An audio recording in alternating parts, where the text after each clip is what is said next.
Good afternoon, ladies and gentlemen. My name is Michalis. I'm one of the market analysts here at HFM, and I'd like to welcome everybody to another live trading session where we're actually going to be looking at the S&P 500 and, generally speaking, the US and global stock market, which has taken a tumble. The stock market, ladies and gentlemen, has declined for mainly three reasons. The first reason, of course, is the new trade policy.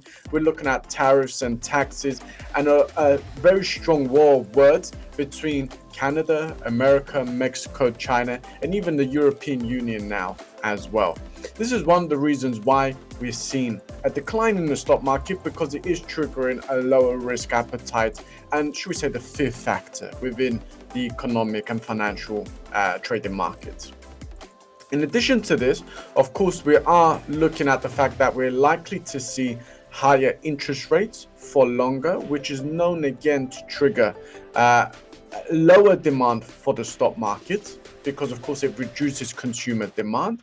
And lastly, of course, traders can take into consideration that a lot of economists now believe that the US economy may potentially witness a slight recession in the second half of 2025. This is one of the reasons why we're seeing a decline. The question, though, ladies and gentlemen, is has it declined enough in order to trigger higher demand? Because, of course, when the price of the stock market, such as the S&P 500, declines substantially, for example, we can see here that it has been declining for 4 consecutive weeks. We're almost lower by 10%, ladies and gentlemen, if we're comparing the low that we have recently seen and the high that we have seen in 2025. So is it low enough now to entice investors, institutions, and traders to take advantage of that lower purchasing price?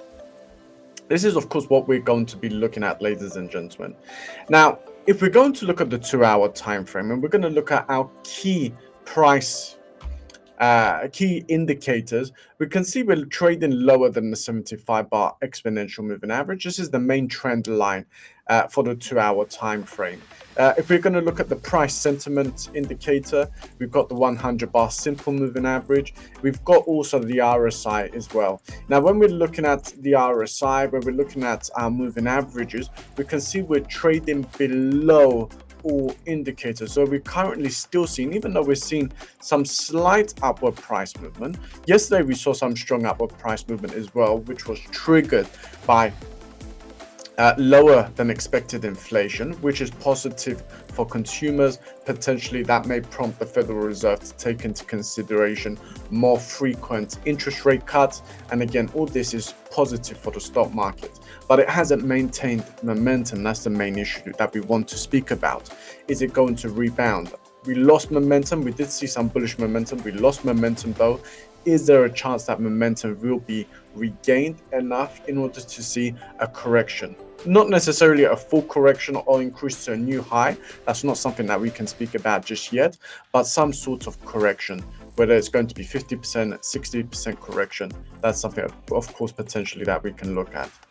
But now, ladies and gentlemen, if we're looking at the price, we rose all the way up to here, ladies and gentlemen. That's the price high. The price low is here, and we can see we're almost at 50% of that price range. We're still slightly lower. So generally speaking, whether we're looking at price action, or whether we're looking at the range bound trading conditions or indicators, we still have indications that the price is under pressure, and we've got no indication so far that the price is going to increase and rebound. If we're going to look at risk indicators as well, for example, if we're going to look at the VIX index, the VIX index is more than 2.5% higher today. If we're going to look at the high-low index for the S&P 500, that is lower. So even if we're looking at risk-based indications, we're still getting indications that the price and the sentiment towards the S&P 500 is quite poor. But if we go into a weekly time frame, like we said, this is a very strong decline. And when we get strong declines, investors start to think about what is the intrinsic value of the asset. Is it trading below the true value? Should we take advantage of that discount to purchase price? And of course, this is what traders are going to be thinking about as well. Now, if we're going to measure previous declines, if we're looking at this decline here, it's a decline of almost 11%. If we're going to look at previous declines here as well, again, we're looking at an 11% decline. So what we have seen over the past 12 months approximately is that when we are seeing a decline, ladies and gentlemen, it tends to see demand again increase when we hit on average 11%. So that's something we can take into consideration. Of course, we saw stronger declines back when there was the Ukraine-Russia conflict, and then we saw very high levels of inflation, but of course that's different economic conditions compared to now. But if we're going to look at, the retracements that we see here, and here, then a retracement of the same size will be to this red line. That's very close to where the price declined to. The low that we saw here, ladies and gentlemen, is right here. So it's very, very close. So that's something that we can take into consideration. If we're going to look at the longer term declines that we have seen because of the trade wars back in 2018, because of COVID, because of the Ukraine-Russia conflict, then of course the decline on average that we're seeing is all the way back down to here. That's very far away. But if we're going to look at the average that we have seen in recent months, then of course this is very close to where we're currently seeing. So if we're looking at this, ladies and gentlemen, what are we understanding? We're understanding, ladies and gentlemen, that yes, the bias in the medium term is that the price can indeed decline, may maintain a very low price, and we haven't yet had enough volatility and price momentum, bullish price momentum, to indicate that the price may rebound. But we're very, very close. We're currently 10% lower. We know that in the past few months, when we did get a decline, if we got a decline of 11%, which is very close to what we're seeing currently, it did see a rebound after that because demand increased at the lower purchasing price. So yesterday we had positive data. Inflation declined. It was very welcomed by institutions and economists.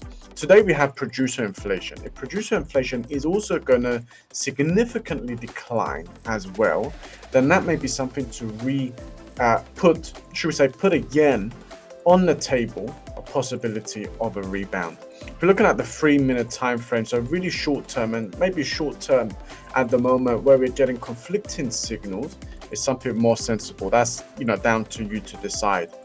But here we can see short-term time frame. We are gaining momentum as well here. We've seen that we've seen a breakout. We're trading above the 200 bar simple moving average. We're seeing higher highs as well. So here, ladies and gentlemen, we are seeing indications that potentially, at least in the ultra short term, there may be some opportunity for the price to increase. But ladies and gentlemen, if we get lower core producer price index and a lower PPI, the standard PPI that is, then that momentum may be regained and potentially a rebound of some sort may again be back on the cards. So ladies and gentlemen, if we are going to see the price continue to increase, for example, here, if it's going to increase above this level, we are getting indications that the price is going to continue to increase.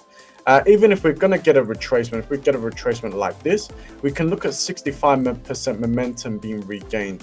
So, if we do get a decline, it's not the end of the world as long as it's not a significant decline.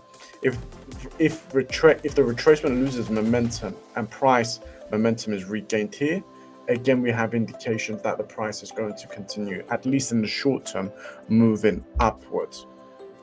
But ladies and gentlemen, if we're going to drop back below the 200 bar simple moving average, and we're also going to get higher PPI data, then of course the bearish bias will again hold and maintain momentum like it has done in the past 4 weeks. So that's it for today, ladies and gentlemen. The main event to be looking at for the moment is today's PPI, the producer inflation rate. So we're definitely going to be looking at that. It will trigger a lot of volatility. Depending on the volatility, of course, whether we're going to get bullish breakouts or bearish breakouts, we will then understand what type of indications potentially we can take advantage of. In the meantime, though, ladies and gentlemen, hopefully you found today's session educational and informative. Goodbye, enjoy the rest of your day, and good luck.